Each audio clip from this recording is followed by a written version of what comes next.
नमस्कार दोस्तों, आज है तारीख 8 अप्रैल 2025। सुबह के 8 बज रहे हैं और हमेशा की तरह लेकर आ चुका हूं दी करंट अफेयर शो का एक और नया लेक्चर, जिसमें हम पूरे दिन के सभी मोस्ट इंपोर्टेंट एकदम फिल्टर्ड सिलेक्टेड करंट अफेयर्स को डिटेल के साथ डिस्कस करेंगे, जो कि हर एक कॉम्पिटिटिव एग्जाम के लिए बहुत ज्यादा महत्वपूर्ण रहते हैं। फिर चाहे वो आपका आने वाला रेलवे एनटीपीसी का एग्जाम हो, एसएससी का कोई भी बड़ा छोटा एग्जाम हो, या फिर आप किसी भी बैंक लेवल एग्जाम की तैयारी कर रहे हो, या फिर यूपीएससी का कोई भी एग्जाम क्यों ना हो, कोई भी स्टेट लेवल का एग्जाम हो, या फिर कोई भी पुलिस एग्जाम हो, हर एक एग्जाम के लिए बहुत ही ज्यादा महत्वपूर्ण क्वेश्चंस हैं। मैं इतनी गारंटी देता हूं, आपके एग्जाम में दी करंट अफेयर शो से बाहर एक भी क्वेश्चन नहीं बनेगा। बस जरूरी है डेली सुबह 8 बजे इस क्लास को जरूर देख लीजिएगा और नोट्स बनाते हुए जरूर चलिएगा। तो चलिए यार, बहुत ज्यादा टाइम वेस्ट नहीं करते, फटाफट वीडियो शुरू करते हैं। और हाँ, लेक्चर शुरू करने से पहले आपसे रिक्वेस्ट करना चाहूंगा, अगर आपको दी करंट अफेयर शो की ये क्लास पसंद आ रही हो तो यार वीडियो को तुरंत लाइक करें, दोस्तों के साथ शेयर कर दीजिएगा, चैनल के ऊपर नए हो सब्सक्राइब कर लीजिएगा। तो चलिए दोस्तों, पढ़ते हैं आज का first most important current affair, जो कि है national payment corporation of India मतलब एनपीसीआई में कार्यकारी निदेशक किसे नियुक्त किया गया है। देखें दोस्तों, ये तो हम बाद में बात करेंगे कि भाई कार्यकारी निदेशक किसको नियुक्त किया गया है एनपीसीआई के। उससे पहले तो यह जानना जरूरी है कि भाई एनपीसीआई क्या बवाल है, इसका काम क्या होता है अगर ये एक सरकारी विभाग है। देखिए दोस्तों, एनपीसीआई का पूरा मतलब होता है, या फिर इसकी फुल फॉर्म है national payment corporation of India, जो कि भारत सरकार का एक विभाग है, जो कि reserve bank of India ministry of finance के अंडर आता है, जिसका काम होता है भारत के अंदर सभी ऑनलाइन ट्रांजैक्शंस को ट्रैक करना। जितने भी भारत के अंदर ऑनलाइन ट्रांजैक्शंस हो रही हैं, या फिर यूपीआई के थ्रू आप जितनी भी ट्रांजैक्शंस करते हो, वो सारी की सारी एनपीसीआई ट्रैक करता है। एनपीसीआई उन ट्रांजैक्शंस को मैनेज करता है। क्लियर है?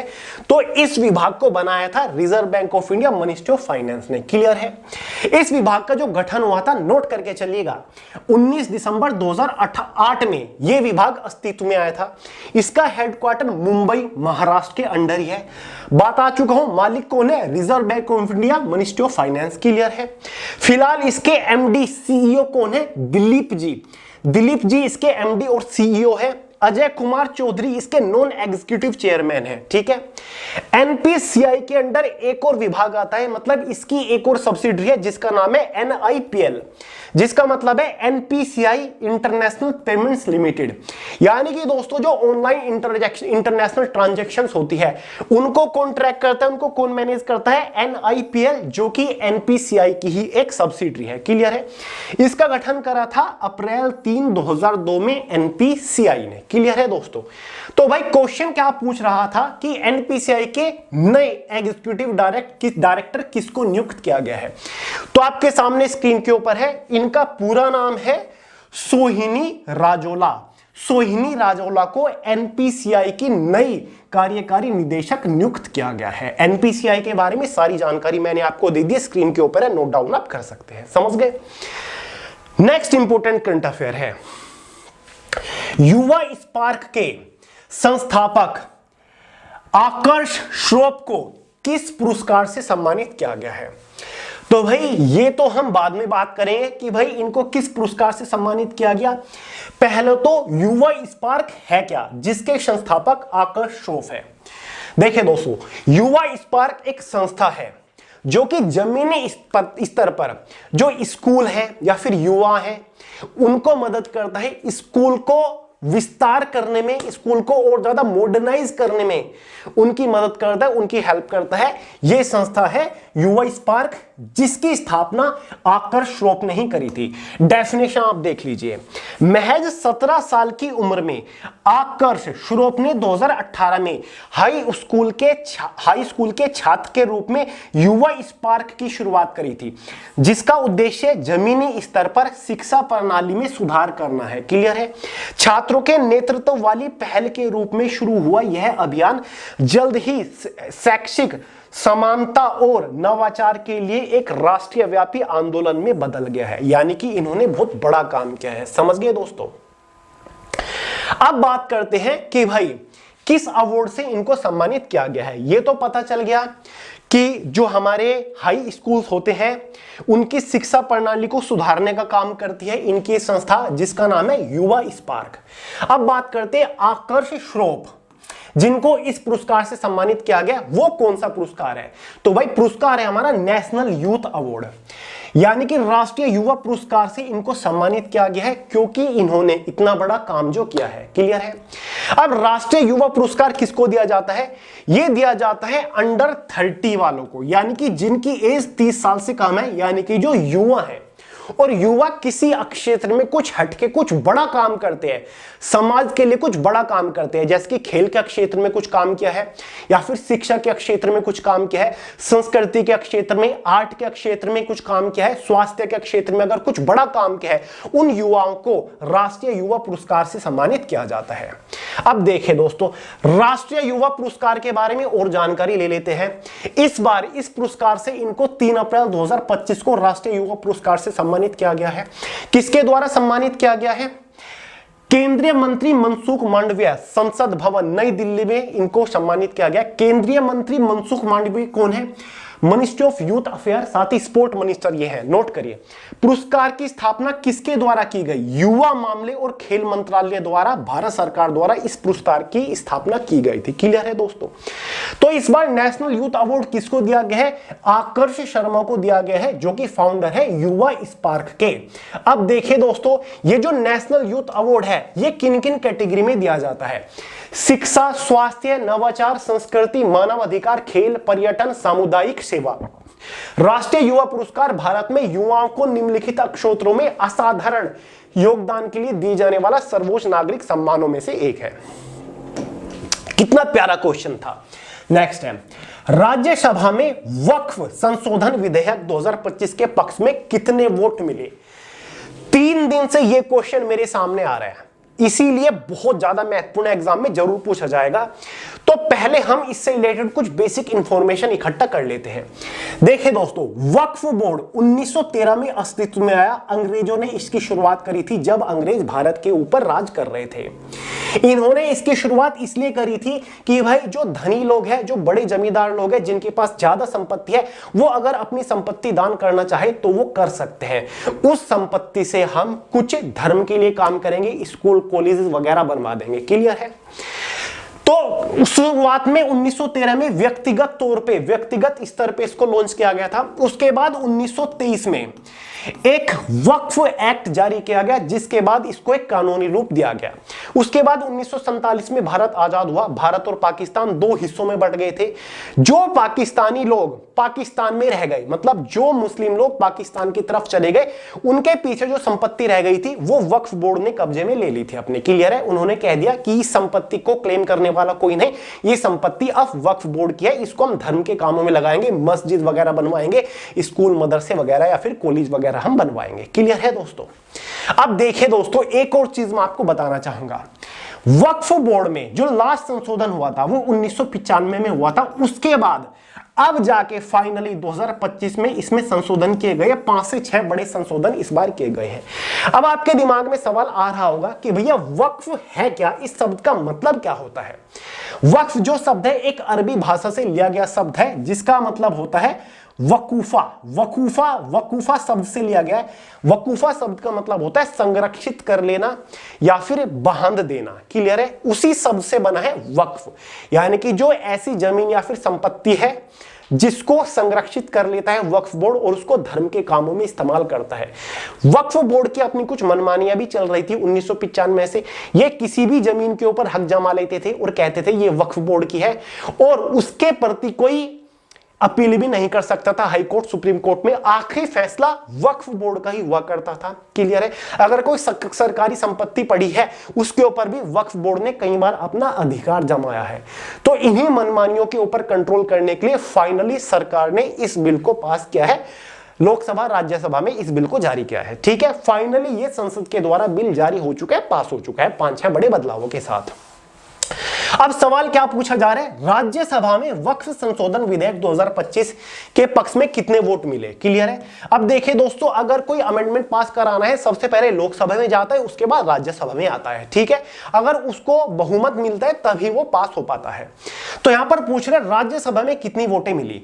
राज्यसभा में इसके पक्ष में 28 वोटें पड़ी हैं और विपक्ष में 95 वोटें पड़ी हैं। क्लियर है दोस्तों, 128 पक्ष में और 95 इसके विपक्ष में पड़ी है। अगर हम लोकसभा की बात करें, लोकसभा की बात करें तो लोकसभा में लगभग 282 वोटें इसके पक्ष में पड़ी हैं और 238 इसके विपक्ष में पड़ी हैं।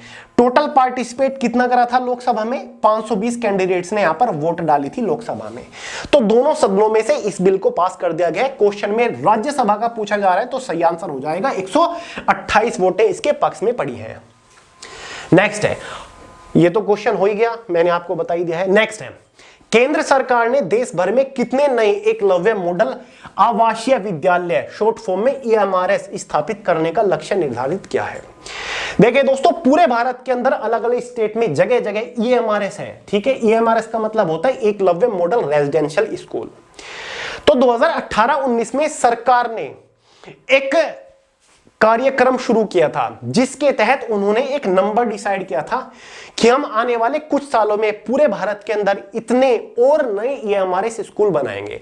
अब ये EMRS स्कूल है क्या, कौन लोग इसमें जा सकते हैं? जो ST कैटेगरी के लोग हैं, यानी कि शेड्यूल्ड ट्राइब है, जो अनुसूचित जनजातियां हैं, उन लोगों के लिए इस स्कूल को बनाया गया है। पूरे भारत के अंदर बहुत सारे स्कूल हैं। ये क्लियर है। किसने इसकी शुरुआत करी थी EMRS के, अगर मैं आपको बताऊं, इसके फाउंडर है मिनिस्ट्री ऑफ ट्राइबल अफेयर। अब आप ये नहीं कह सकते कि भाई पढ़ाई का मामला है, स्कूल का मामला है तो मिनिस्ट्री ऑफ एजुकेशन के अंडर आएंगे, नहीं। यहां पर बात ST कैटेगरी हो रही है तो ministry of tribal affair government of India ने इसकी शुरुआत करी थी। 1999 में EMRS का गठन हुआ था। EMRS के जो चेयरमैन है धर्मेंद्र प्रधान है, जो कि भारत के एजुकेशन मिनिस्टर है। और ग्रेड 4 से ग्रेड 6 से ग्रेड 12 12th तक का ये स्कूल होता है। 11 से 19 साल तक के बीच के छात्र इसमें पढ़ते हैं। ठीक है, भारत के अंदर टोटल फिलहाल 405 EMRS स्कूल फंक्शन है, मतलब चल रहे हैं। 708 का लक्ष्य रखा गया है। ठीक है दोस्तों, 708 स्कूलों का लक्ष्य रखा गया है, मतलब कुल मिला के लोकेशन 715 अप्रूव्ड है EMRS स्कूल के लिए। जिन स्कूल्स की कंस्ट्रक्शंस कंप्लीट हो चुकी है वो 339 है, जिनकी कंस्ट्रक्शंस अंडर प्रोसेस है वो 244 है, और जो प्री कंस्ट्रक्शन स्टेज पर है वो 132 EMRS है। क्वेश्चन में पूछा जा रहा है कि भाई सेंट्रल गवर्नमेंट ने, केंद्र सरकार ने देश भर में कितने नए एकलव्य मॉडल आदिवासीय विश्वविद्यालय स्थापित करने का निर्णय किया है। तो भाई सही आंसर है 728। केंद्र सरकार ने 2018-2019 के कार्यक्रम के तहत आने वाले टाइम में 728 EMRS स्थापित करने की योजना बना रखी है। क्लियर है, जिसमें से फिलहाल पूरे भारत के अंदर 405 फंक्शनड EMRS है पूरे भारत के अंदर। EMRS की बात हो रही है तो आपको एक जॉब अपडेट दे दूं, जल्दी ही EMRS के अंदर 28,000 वैकेंसीज आने वाली है टीचिंग और नॉन टीचिंग की 10वीं 12वीं ग्रेजुएट पास वालों के लिए। 38,000 वैकेंसीज अनाउंस हुई थी, 10,000 वैकेंसीज पूरी हो चुकी है। जूनियर सेक्रेटरी असिस्टेंट की भी वैकेंसी रहेंगी। नेक्स्ट है, भारतीय रेलवे स्टेशनों और सेवा भवनों में सबसे ज्यादा सौर ऊर्जा स्थापना करने वाला राज्य कौन सा है। ठीक है, क्वेश्चन में पूछा जा रहा है कि भारतीय रेलवे स्टेशनों साथ ही सेवा भवनों, यानी कि जो सर्विस बिल्डिंग है, ऐसी सरकारी ऑफिस सर्विस बिल्डिंग है, उन पर सबसे ज्यादा सौर ऊर्जा स्थापना करने वाला राज्य कौन सा बन गया है। तो इस क्वेश्चन का सही आंसर है राजस्थान। राजस्थान भारत का पहला ऐसा राज्य है जो कि जिसके अंदर सबसे ज्यादा सौर ऊर्जा वाले रेलवे स्टेशन है या फिर सर्विस बिल्डिंग है। राजस्थान के अंदर टोटल 275 ऐसी सर्विस बिल्डिंग और रेलवे स्टेशन है जहां पर सौर ऊर्जा प्लांट लगा हुआ है। ठीक है, दूसरे नंबर पर महाराष्ट्र है क्योंकि यहां पर 270 है। तीसरे नंबर पर वेस्ट बंगाल है, 237 है। ठीक है, तो भाई 4 राज्यों की बात हुई, तो इन राज्यों के बारे में हम बात कर लेते हैं जो कि क्वेश्चन एग्जाम में बनते हैं। राजस्थान के सीएम कौन है? भजन लाल शर्मा है। और राजस्थान के गवर्नर कौन है? हरिबाहु बागड़े।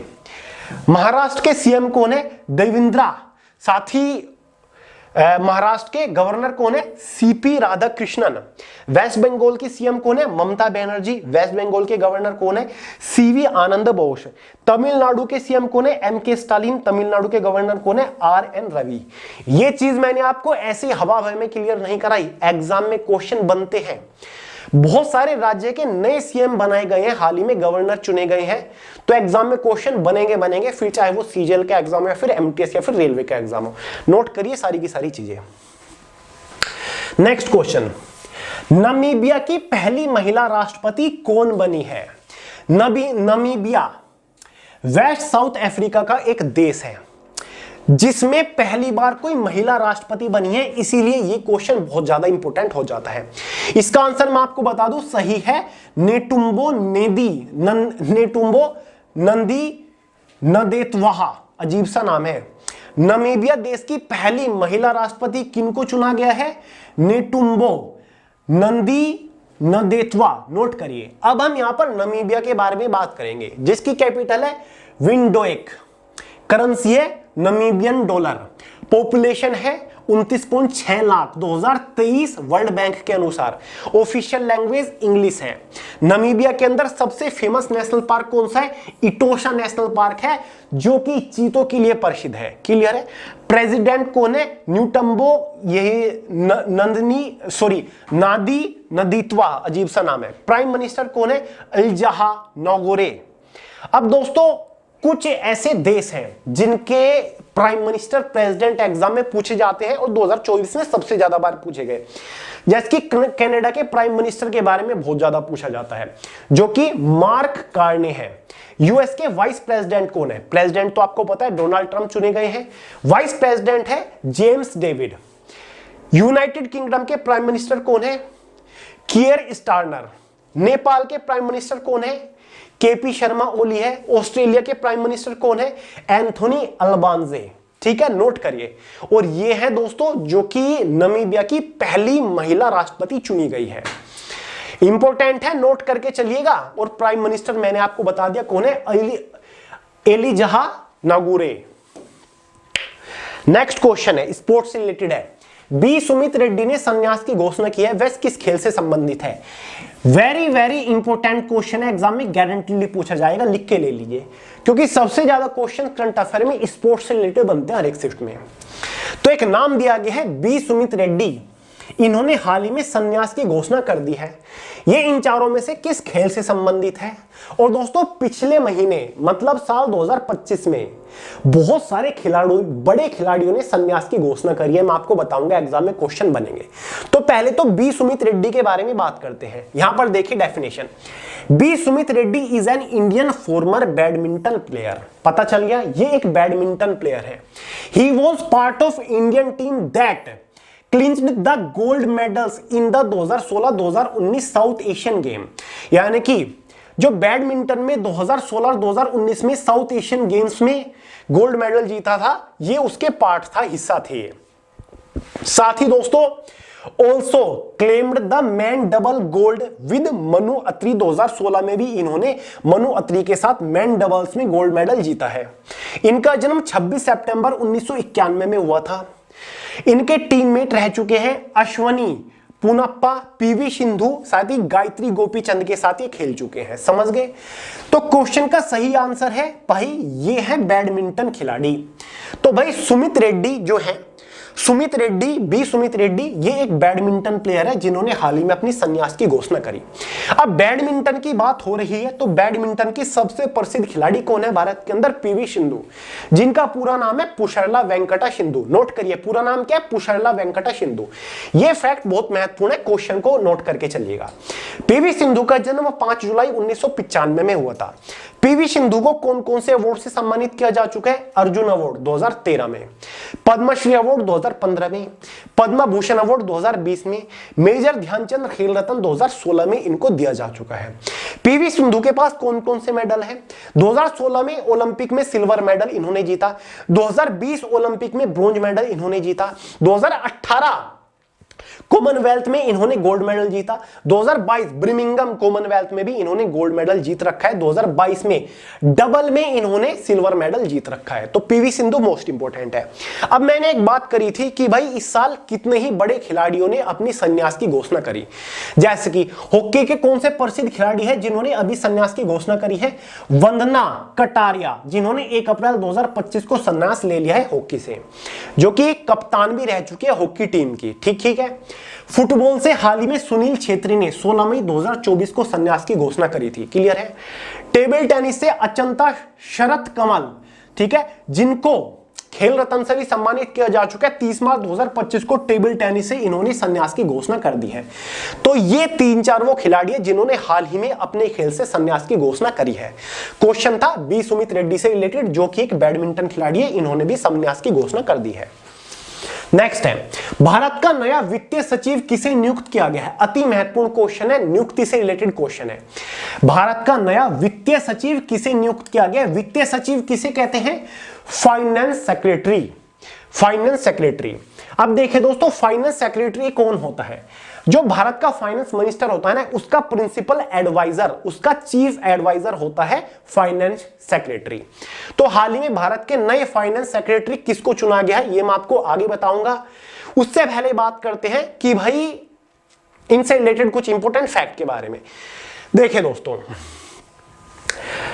रिजर्व फाइनेंस सेक्रेटरी होता क्या है, इसके पास पावर कौन कौन सी होती है? Under section 2022 reserve bank of India act 1934 के मुताबिक फाइनेंस सेक्रेटरी जो होता है वो 1 रुपए के नोट के ऊपर साइन करता है। जो बड़े नोट होते हैं, 10 का नोट है, 20 का, 50 का, 100 का, 500 का, 200 का, इन सभी नोटों के ऊपर आरबीआई के गवर्नर के साइन होते हैं। लेकिन दोस्तों जो 1 रुपए का नोट होता है उसके ऊपर फाइनेंस सेक्रेटरी के साइन होते हैं, और ये कहता है under section 2022 reserve bank of India act 1934। Former finance secretary कौन थे? तुहिन कांता पांडे। ठीक है, तुहिन कांता पांडे। खास बात क्या है, मतलब जिन्हें अब फाइनेंस सेक्रेटरी चुना गया ना, उनसे पहले तुहिन कांता फाइनेंस सेक्रेटरी थे, जो कि अब चेयरमैन है सेबी के, security exchange board of India के चेयरमैन है तुहिन कांता पांडे बन चुके हैं। पहले ये फाइनेंस सेक्रेटरी थे। क्लियर है। अब देखिए दोस्तों, इनकी जो अपॉइंटमेंट की गई अप्रैल 2025, आंसर आपको बता देता हूं वरना आप परेशान रहोगे। इस क्वेश्चन का सही आंसर है दोस्तों अजय सेठ।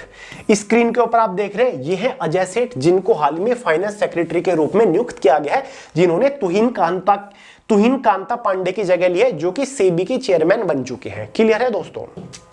अगर हम बात करें मिनिस्ट्री ऑफ फाइनेंस की, मिनिस्ट्री ऑफ फाइनेंस की, तो भाई निर्मला सीतारमण जो है वो यूनियन मिनिस्ट्री है, यूनियन मिनिस्टर है मिनिस्ट्री ऑफ फाइनेंस की। और मिनिस्ट्री ऑफ स्टेट कौन है मिनिस्ट्री ऑफ फाइनेंस के? वो पी राधाकृष्णन है। क्लियर है।